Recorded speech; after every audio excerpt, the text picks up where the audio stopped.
Hey guys, Joseph here. Welcome back to the channel and welcome back to another handheld review video. And this time I'm super excited to show you this new Anbernic. This is the Anbernic RG Cube. And finally we have a device with a regular name because, you know, normally we have these names with letters and numbers. Now we have one that we can actually remember the name, and this is the Cube. So this is one of my favorite handhelds as of right now because this is very similar to my previous favorite handheld, which is the RGB30 by powkiddy. And look at this comparison. These devices look pretty much almost the same. And the reason I like or I love the powkiddy is because it is a large device and it fits perfectly on my large hands. So if you have large hands and you like gaming on these devices, this is going to be a great option. But now we have a new kid in the block, and this is the RG Cube. And is it better than the RGB30 from powkiddy? I'm going to talk about that in just a little bit, but right now I'm going to focus on this device, the RG Cube. So if you're interested in learning more about this device, price, ROMs, and how it feels, how it runs, this video is for you. Welcome to the channel. I'm Joster. Don't forget to leave a like, subscribe to the channel, and let's do this. So I want to say thanks to AliExpress for sponsoring this video, and I also wanted to share with you guys the big back to school sale going on from August 19th to the 25th. Shop on AliExpress now for all your back to school needs and save up to 80% off. And remember, new users get free shipping and free returns, better choices, better prices, and you can also use my code for extra discount. Once you pick up your items, go to cart and then go to checkout, and here where it says promo codes is where you're going to enter my code.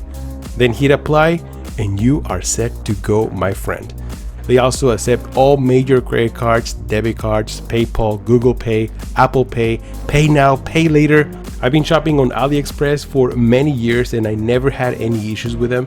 That is why it's so easy for me to recommend it. So go check out the link in the description of this video and take advantage of the back to school sale going on right now. And also don't forget to use my discount code so you can get even more discounts on top of that. Let's go. Alright guys, so I'm going to start by talking about the price of this device because this is usually going to cost you more than a normal or at least other handhelds that I have reviewed. So this, if you go into AliExpress, you're going to see that it starts at $182, and that is without any games, without SD card or anything. So if you want to have some games, at least 128 gig SD card, this is what I recommend to you. That is going to cost you around $195. So it's roughly about $13, $14 more. And I think it's totally worth it because this card comes with 4,700 games. And also I wanted to add this little carrying case. This is going to cost you an additional $10, which I think is totally worth it because you can just throw the handheld here, put some of your other accessories in this little bag, just close it, and it's going to protect it just if you want to carry it with you or you want to put it in your backpack. So for $10 more, I think it's totally worth it. And there's also another one with a 256 gigs SD card. Obviously it's going to have more games, and that is going to cost you around $212. So you're looking at roughly around $200 device. And yes, I know it's a little bit expensive, but is it worth it? And that is what we're going to talk about in this video. So I'm going to start with the body and the design and everything because this is very, very important for me, especially if you are planning on gaming for a long period of time. You want something that is comfortable to hold, and this is it. That is what the biggest reason I love about this device is the design. It is super comfortable for me to hold it. I have large hands, so this device is excellent. Also, let's talk about the buttons that are here. For example, the front facing buttons, they're very responsive. They're a little bit clicky, but they are responsive, and I like that. Same with the analog sticks. They're actually kind of small, but they work perfectly fine, and they're also clicky too. And also goes for, let's do the D-pad. The D-pad is different. This is something similar to Sega Genesis controller. So this is perfect for fighting games. I mean, if you like to play Street Fighter, you know, if you're looking to make more of those Hadoukens and Oryukens, this D-pad is going to work perfect for you. And then right here we have the RetroArch button, direct button. This is going to take you to either the operating system, which is Android, or to the RetroArch, which I think is great. And also this right here, this button right here is a home button or back button on this side. And then we have the select and start button right here on this other side. And then down here we have a couple of stereo speakers. Now they sound very, very good. They're very loud and clear, so I like that. Then let's go right here on this side. We have the power button and then the volume up and down. And then right here on top, we have the bumper buttons that are kind of clicky. And then we have the triggers. They work very, very well. And then we have also the USB Type-C, which works as to power up the device. Or also if you have one of those cables that has a USB Type-C to HDMI, then you can connect the device to any monitor or a TV. I think it works fantastic, but obviously I love to play my games right here. And then we have the SD card slot over here, and then the headphone jack. And then we also have some ventilation right here on top, and same right here in the back. We have some active ventilation, active fans, which they don't make any noise at all. They're very quiet, which I like that.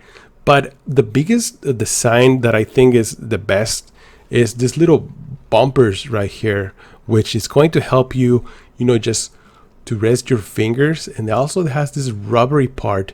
I don't know if you guys can see it, but it has this rubbery part with a little bit of grip. And I think it's a perfect design if you want to play your games, which I think is excellent. So yes, I love the design of this device. Now let's move on to the screen, because this is one of the biggest reasons that people love this device is the screen. This is a 3.95 inch screen, which technically is like, we're just going to round it up to 4 inches, 4 by 4, which means it's like a perfect square. And this is perfect for like old school games, which are designed for this type of screens. And also you're going to notice that some games that have different aspect ratio, because this is a 1:1. Some other older games are going to be like 4:3 or just different aspect ratios. But you'll notice that this device also has skins around the screen.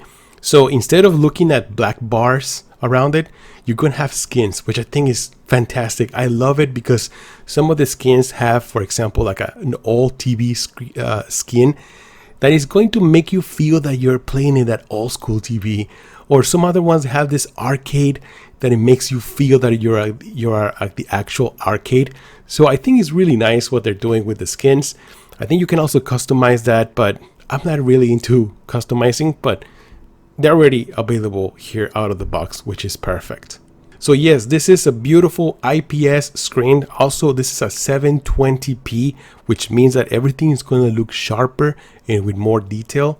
And even old school games are going to be scaled to this resolution. So it's going to look even much sharper and much better. And also what I love about IPS screens is that they're very colorful, and no matter which angle you're looking at it, the colors remain vibrant and bright, which is something that is nice about having an IPS screen. Alright guys, so now let's talk about the operating system, the games, the ROMs and everything. Now first of all, let me tell you, I am not an expert on Android operating system, and I know a lot of you guys are, and you guys can see there's a bunch of emulators here that you guys can play around with. For me, this is something that I am not an expert. So basically what I'm saying is that I want to have a device that I'm able to play games out of the box. All you have to do is to insert the memory card that is usually available in the box. Now in my case, I ordered the one with 128 gigs. There's other one with 256 gigs, so obviously you're going to get more games. But in this case, I ordered 128, and it doesn't come the card in already installed. So you have to pretty much open the little box and just install it yourself, and that's it. So once you do that, you go into RetroArch. Now you can see all the games here, but when you do it for the first time, what you have to do is you have to press X. You see this little window, basically it says next. It will scan the games on the TF card, and if you want to do that, just press confirm. In this case, I don't want to do that, so I'm just going to cancel that. But once you do that, it's going to take a few seconds or maybe a minute or two, and it's going to scan all the games that you have on the memory card, and it's going to show up here. And this is pretty much what you get. So you have all the emulators here. You have the Super Nintendo, and it'll tell you how many games it has. For example, 496 games. There's a Sega Master System, PC Engine, Capcom 1, Sega Genesis. I mean, there are dozens of emulators here, and each folder has games in here. Now there's some games, classic ones, that you're not going to have them available right away. For example, let me see, like all the Super Mario games, they're not going to be available when you order this. So you will have to download these ROMs and then download it into the folder. You have to use a computer basically. Now, what I like about this device is that you can actually play games that normally other devices, they can't even run. All right, so this is Donkey Kong 64 playing right here on this device, and look how smooth it runs. Very, very smooth. It looks fantastic. I actually never got a chance to play this game because I didn't have the Nintendo 64. And now I'm able to play all these games on a portable device, and I think it looks beautiful. It runs great because I was trying it on other devices, like I said, on the powkiddy, and it just didn't work. It was just skipping and it didn't work. But out of the box, it works fantastic with this device. Now, another emulator that I was surprised to see was PlayStation 2. I mean, PlayStation 2 on this device, portable device. Let's see how it works. And look at all these games. It has 17 games. First of all, God of War, and not just any kind of war. This is God of War 2, Devil May Cry, Dragon Ball, Dragon Guard, Resident Evil 4, okay, Silent Hill 4, Tekken Tag Tournament, Harvest Moon, Kingdom Hearts, Top Gun, Naruto, Devil May Cry 3, Armored Core. This is Armored Core Silent Line, and Neo Contra. I don't know which games are this, but just the fact that you're able to play God of War 2 on a PS2. Let's see how it runs. Alright guys, so we are able to play God of War 2 from the PlayStation 2 out of the box, and this game runs smoothly. I don't have to do any kind of modification, nothing. Look at that. I don't even remember how to play this game because it's been so long. Let's play Tekken Tag Tournament. I actually don't remember playing this game. Let's see how it runs, because I noticed that also these games are very demanding. But these are fighting games. Oh my god, I really suck at this game. Can I use the D-pad? Yeah, I'm pretty sure you can. So this is Kirby from Game Boy Advance. Kirby Nightmare in Dreamland. This game actually looks pretty gorgeous, very colorful too. But you know what? I think I was able to play this game with other devices too. So this is Game Boy Advance. If you're interested in playing Game Boy Advance games. Now I know a lot of you guys also would like to play PSP games, even though the aspect ratio on PSP is different. It's a 16:9. And this aspect ratio is a 1:1, so this is like a full screen, and we're probably going to see like a black screens right on top and bottom. But let's see how it plays. Alright guys, so first let me tell you, the game runs very smooth. I was very surprised. But another thing that I noticed is that it's not a 16:9. It's actually using all the screen. So obviously it's going to be a little stretched. Kratos and the faces look a little bit different, but it's not that bad actually. I actually like that I'm using the whole screen. I feel like it's taking advantage of this beautiful, nice screen. So let me see how you play this. Oh, there you go. Wow, it runs very good. I'm surprised. Although, you know, it's in another language, but what is this? Honestly, I get confused. I don't know Japanese, but I kind of have an idea. Now, if you're a fan of Grand Theft Auto, guess what? We have Vice City on this device, and it's also taking advantage of the full screen. So this is kind of nice. But you know, I played these games so many years ago, but the fact that I'm able to play it again on a portable device, anywhere I go, it's amazing. It's so nice. So yeah, you can actually see the FPS here, the counter. It says 30 FPS. It's usually stable, but you know, this is from PSP. Oh yeah, and one more thing I like about this, and about the fact about this screen, is that vertical games look amazing. Let me just show you just a little bit how they look. I'm not a big fan of this type of gaming, but yeah, I know a lot of you guys love this type of games. There you go. I am dead. But yes, vertical gaming on this device is just one of the best that you can do. This whole screen looks amazing with this type of games. Alright guys, so finally I'm going to put both of these devices together to make this comparison video, because I know this is what you guys want to see, right? Which one should you buy? This is the RGB30 from powkiddy, and this is the Anbernic RG Cube. Now, you know, overall it looks almost the same device because it has the same type of screen. The design is almost the same. They're both almost the same size and everything.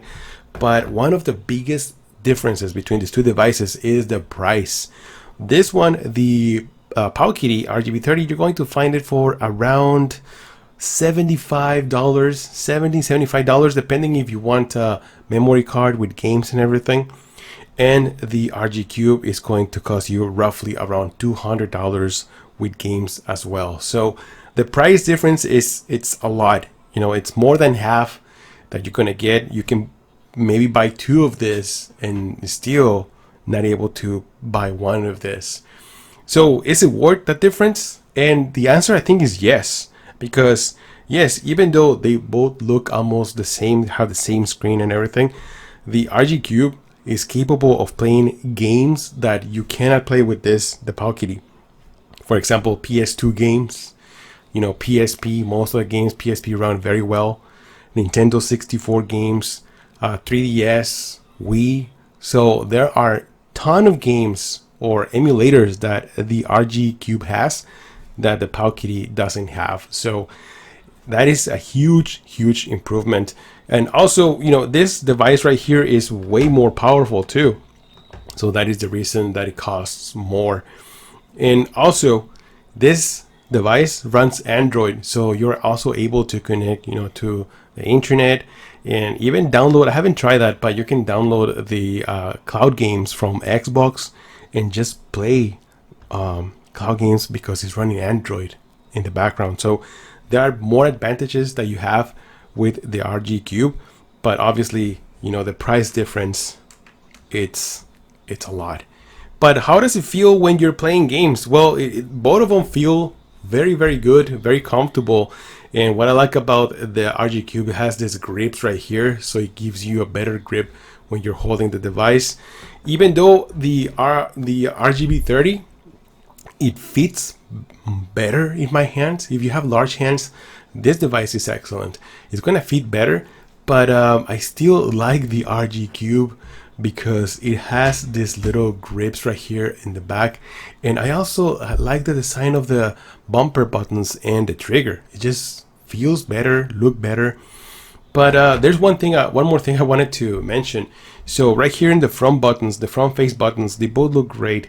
But notice the design of how they implemented the analog sticks. They're like in an angle. I forgot what it's called. But the D-pad is located right here at the bottom, while the D-pad is located right here on top on the powkiddy. Now, personally, I think this design is great for, you know, modern games, because this reminds me a lot of the Xbox controller. This is how it is. I think it's called asymmetric, you know, this design like this. It feels comfortable when you're playing with the analog sticks. It just feels more natural. See, but the thing is, like, when you're purchasing this handhelds, you're mostly playing old school games, like retro games, and retro games are designed to play with a D-pad, you know. So I feel like for the D-pad, I feel this is the better design for this kind of consoles or this kind of handhelds, because for the most part, like I said, we're going to be using the D-pad. So I don't know. Let me know in the comments below, what do you guys prefer, the D-pad to be on top or at the bottom? But personally, I feel like being there on top is the better design. Another difference is, for example, this RG Cube has this RGB lights around the analog sticks, which I personally think it's a really cool touch. You can actually change that if you want to. If you go to right here, this brings out opens up another window, because this is just like I said, this is like Android, so you can actually turn them off if you want to. There you go. If they're bothering you, just turn them off. But actually, I do like them. You can have a solid light. For example, this is white, this breed, rainbow, marquees, chasing, gaming. So chasing is actually pretty good, because it's going to turn on depending on where you're pointing the analog stick. But I personally like the rainbow because it just keeps changing to different colors, and I think it looks awesome. So one more thing I wanted to mention that I think is very important: when you turn off these devices, or when you put them to sleep or standby, all you have to do, for example, on the Cube, you just press power and that's it. Everything is turned off. It's on standby. If you want to turn it back on, you can just press it again, power, and that's it, and you're back into the game. But what it does is, like, you actually put it to sleep. It doesn't drain the battery. That is another issue that this the powkiddy has. If you go put it to sleep, yeah, the screen turns off, but it is draining the battery like crazy. It may be a couple hours and your battery is totally dead. So that is a big advantage that I feel that the RGQ is doing better, and hopefully the newest handhelds, they have that feature too, that when you put them to sleep, they actually go to sleep and it doesn't drain the battery. I always put it to sleep, and sometimes I don't play for days, and I go back and the battery is still like normal, like nothing happened. So that is a big advantage. So that's it for my video, guys. Let me know in the comments below, what do you guys think? And once again, thank you so much for stopping by. I'm Joester, and I'll see you guys on the next one. Joester out.